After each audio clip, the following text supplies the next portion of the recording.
અહેમદાબાદ મિત્ર ન્યૂઝમાં આપનું સ્વાગત છે। રંગીલા રાજકોટમાં સોશિયલ મીડિયા પર ફેમસ થવા માટે રીલ બનાવવાનો શોખ હવે ગુનાખોરી તરફ વળી રહ્યો હોય તેમ લાગી રહ્યું છે। શહેરના ન્યારી ડેમ પાસે ગેરકાયદે હથિયાર સાથે રીલ બનાવી રહેલ ગાંધીનગરના 2 કોલેજિયન યુવાનોને રાજકોટ એસઓજી પોલીસે ઝડપી પાડ્યા છે। આ યુવાનો મોંઘીદાટ ગાડીઓ લઈને રોફ જમાવવા આવ્યા હતા, પરંતુ જેલની હવા ખાવાનો હવે વારો આવ્યો છે।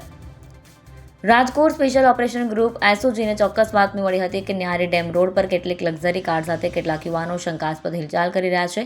પોલીસ જ્યારે ઘટના સ્થળે પહોંચી ત્યારે ત્યાં અંદાજે 80 લાખની કિંમતની ગાડી સાથે 2 યુવાન ઇન્સ્ટાગ્રામ રીલ બનાવી રહ્યા હતા। પોલીસ તપાસ દરમિયાન આ યુવાનો પાસેથી ગેરકાયદે હથિયાર મળી આવતા ખળભળાટ મચી ગયો।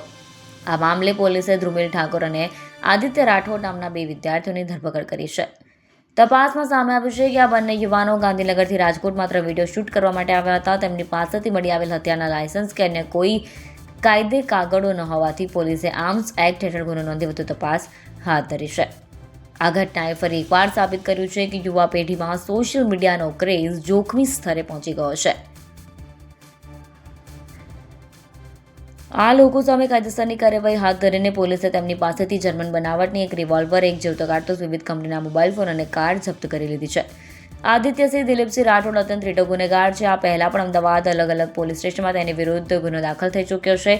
અમદાવાદના એક ટ્રાફિક પોલીસ સ્ટેશનમાં 2 ગુના નોંધાઈ ચૂક્યા છે અને આ ઉપરાંત નવરંગપુરા પોલીસ સ્ટેશનમાં પણ એક ગુનો દાખલ છે, જ્યારે ગાંધીનગરના ઇન્ફોસિટી પોલીસ સ્ટેશનમાં પણ એક ગુનો દાખલ છે, ત્યારે હવે વધુ એક ગુનો દાખલ થયો છે।